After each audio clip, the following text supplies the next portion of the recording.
All right. Ready to dive into the world of a performance lighting director. You've got that interview coming up, and we're going to make sure you walk in feeling like you could, I don't know, light up Times Square. Yeah, I like that. We're going deep into how to really nail that interview.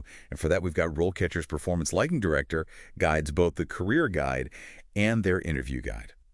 We'll break down what this role really is and then how to absolutely ace those questions.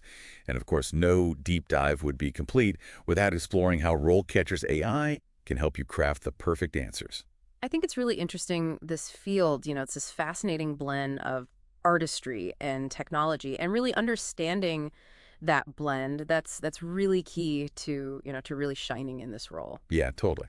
So let's set the stage here. RoleCatcher's Guide, it describes a performance lighting director as basically someone who takes a director's vision and then translates into this perfect interplay of light and shadow. It's true. It's like they're painting, but like with spotlights and gobos. Yes. Those things, the stencils that make the cool patterns. Exactly. But it's so much more than just knowing how to work the equipment, right? It's about understanding how light creates emotion, how it can create depth on stage, even drive the narrative forward. It's way more than just making sure everyone on stage is, visible, right? No, absolutely. A good lighting director, they know that light can be like a character itself in a performance. Wow, I like that.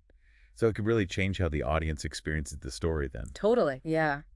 And speaking of stages, this guy talks about all the different places they work. Mm-hmm. You'd be on a sound stage or on location somewhere. It's pretty varied. For sure. And that presents its own unique challenges, for sure. Absolutely. Which is something you'd want to be ready to talk about in an interview. So let's get into that. The RoleCatcher Interview Guide, they start strong with this question. What experience do you have in designing and programming lighting for live performances?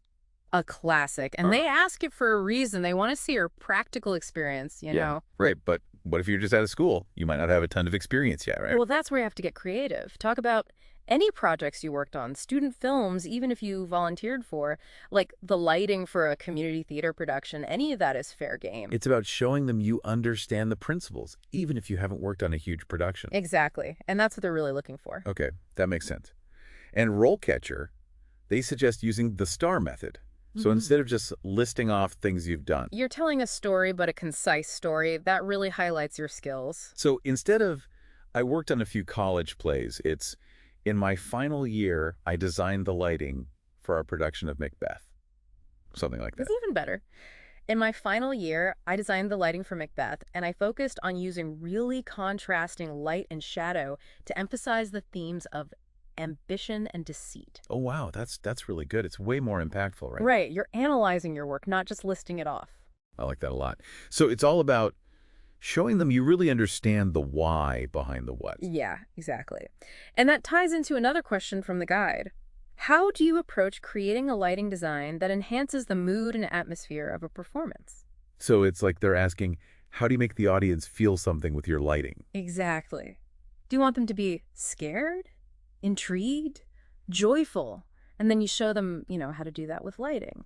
And this is another spot where those specific examples are going to be super helpful, right? Totally. And this is where I think RoleCatcher's AI can be super helpful. Like, you could practice your answers, and the AI can analyze them and give you feedback. It's like having a coach just for this one part of the interview. Yeah. Okay, so back to the questions. RoleCatcher asks, how do you stay up to date on the latest lighting technology and trends? Which, I mean, this field is always changing with new gear and software and stuff, right? Oh, yeah. Things change so fast. But don't just list off the new gear. Talk about how you actually use that new tech in your work, or how some new thing totally changed how you approach lighting design. So you could talk about a lighting designer who you really admire and how they use new technology in their work and how that inspired you. That's a great idea. So it's really about showing that you're curious and always learning. You got it. Now, the guide also talks about how important collaboration is in this role. Absolutely. And it comes up in the interview, too. One of the questions RoleCatcher has in here is, how do you collaborate with other members of a production team to ensure the lighting design enhances the overall performance? Because it's not a one-person show, right?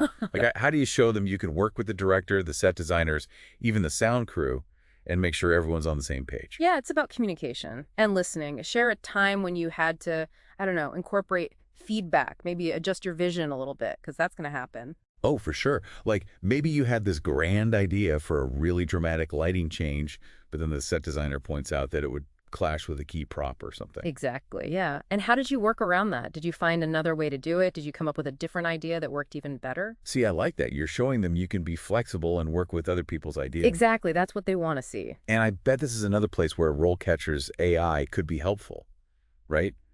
Like it could analyze your answer and point out if you sound a little inflexible, maybe without you even realizing it. Totally. Because sometimes we don't realize how we come across. True. So it's not just about saying I'm a team player. It's about really showing them that you are. Exactly. All right, so we've talked about experience, artistic vision, collaboration. What about the technical side of things? It's super important, and the interview guide actually has a question about it. How do you ensure the safety of performers and crew when working with lighting equipment? Right, because all that electricity and heavy stuff, that's a big deal. Mhm. So it's not just about knowing the rules. You have to be proactive. Right? Absolutely. Think about it. What do you do on every project to make sure everyone is safe? Okay, so instead of I follow all the regulations, I could say something like, at the start of every show, I personally inspect every rigging point. Even better, add on. At the start of every show, I personally inspect every rigging point, making sure it meets weight requirements and that there's no wear and tear. Wow, that sounds way more like detailed and proactive. Right. You're showing them you don't just know the rules, you live by them. Okay, I like it. Mhm. It shows you're not just thinking about lights, you're thinking about people too. Exactly. Now, how about this one? This feels like one every lighting director would need to be good at. Describe a particularly challenging lighting project you worked on and how you overcame any obstacles. Oh, yeah, they're going to want to hear about a time you really had to problem solve. Okay, so pick a project that was really tricky. But remember, it's not just about the problem, it's about the solution. For sure. So walk them through it. What was the issue? What did you try? Why did you choose the solution you did? Don't be afraid to get a little technical here. And if you can quantify your results, Mhm. even better. Like instead of saying we finished on time, you could say we were able to stay on schedule, which meant the production didn't go over budget. That's a great example, yeah. Numbers always impress. So it's all about painting a picture of how you think, how you solve problems, that kind of thing. Exactly. Show them how your brain works. Okay, I like it. And speaking of thinking, this one feels a little like a test. How do you manage a team of lighting technicians during a performance? The leadership question. It's bound to come up. It's about more than just giving people instructions, right? Right. Think about a time when something went wrong. Because, let's face it, it happens in live performance. And how did you handle it? Did you stay calm? Did you delegate well? Oh, man. That reminds me of that time the entire lighting rig almost went dark in the middle of a show. Oh, no. What happened? It turned out a cable got unplugged, like right before the big finale. Oh, wow. Talk about pressure. Right. It was wild. But we figured it out just in time. Yeah. See, that's the kind of story they want to hear. You were under pressure. You solved the problem. Everyone was safe. It's a win. Okay, I see, I see. You're highlighting those quick thinking skills, those leadership skills. Exactly. And you know what else would be super helpful here? RoleCatcher's AI. Oh, yeah. How so? Well, you could record yourself answering this question, right? And the AI can analyze your tone of voice, your body language, all that stuff. So, like, it could tell me if I'm saying the right things, but maybe sounding unsure of myself. Exactly. And that kind of feedback can be really hard to get otherwise. That's so true. Like, sometimes you don't even realize how you're coming across. Right. So having that objective feedback can be a real game changer. I like it. Yeah. So you can make sure you sound as confident as you feel, or at least fake it till you make it, right? Exactly. Okay, so another question RoleCatcher has in here is, how do you ensure the lighting design is consistent throughout a performance? Which seems, I don't know, kind of obvious. Yeah. I mean, it should be the same every night, right? It should. But think about it. It involves a lot of people, a lot of cues, a lot of technology. And if just one thing is off. It could throw off a whole scene. Yeah, exactly. So this question is your chance to geek out a little. Talk about how you create cue sheets, how you communicate with your team, any software you use to make sure everything is perfect every single night. So I could talk about the importance of having a really detailed checklist and going through it before every show. Exactly. Show them you're organized, you're detail-oriented, that kind of thing. And those are definitely good qualities to have in this role. For sure. All right, ready for something a little more fun? Oh, yeah. Hit me. Okay, RoleCatcher asks, How do you approach incorporating special effects into a lighting design? Ooh, now we're talking. Smoke machines, lasers, the works. Well, hold your horses, haha. Remember, it's all got to be in service to the story. Right, so no going overboard just because you can. Got it. Exactly. This is about showing them you can use special effects thoughtfully, creatively. Maybe you used a haze machine to create a certain mood, or a strobe light to build tension during a key scene. Well, I get it. It's about using those effects to make the audience feel something specific. Precisely. And you know what else could help you really nail this answer? RoleCatcher's AI. Ding, ding, ding. Imagine you record your answer and the AI analyzes it for things like enthusiasm. So, like if I'm talking about lasers and I sound bored, it'll tell me. Exactly, because you want your passion to shine through in your answers, right? Absolutely, especially when you're talking about something as cool as special effects. Exactly. Okay, now let's talk about something a little less flashy, but just as important. How do you prioritize tasks and manage competing deadlines when working on multiple projects simultaneously? Okay, yeah, that's a real-world one for sure. Because, let's be honest, it's rare to only work on one project at a time, right? Right, totally. So how do you convince them that you can handle the pressure? By showing them you have systems. Talk Yeah. about how you stay organized. Maybe you use a specific app or color-coded spreadsheets or even just a good old-fashioned to-do list. So it's not just about saying I'm organized, it's about giving them a peek behind the curtain and showing them how you actually stay on top of everything. Exactly. Walk them through an example. Maybe you were designing the lighting for a play while also prepping for a concert. Describe the challenges, how you stayed on track, and how you made it all work. So it's really all about showing them you can handle the juggling act and that you won't drop any balls or, spotlights in the process. Exactly. All right, now we've talked a lot about collaboration, but what about those times when you have to advocate for your own vision? Ooh, that's a good one. Because sometimes you have to be willing to stand up for your ideas, right? Absolutely. And RoleCatcher has a question about that too. Can you describe a time when you had a different creative vision for a lighting design than the director? How did you handle the situation? Okay, so how do you approach this one without sounding like a diva? It's all about diplomacy. Choose an example where you were able to advocate for your ideas effectively, but without letting your ego get in the way. So instead of saying the director was wrong and I was right, Talk about how you communicated your vision. Maybe you created a visual mock-up, or you found a compromise that incorporated elements of both ideas. The key is to show that you can have a respectful creative debate and still come out as a team player. okay, so it's like that saying disagree without being disagreeable. Exactly. And you know what else could be super helpful in navigating these tricky interpersonal situations? I'm going to guess RoleCatcher's AI. You got it.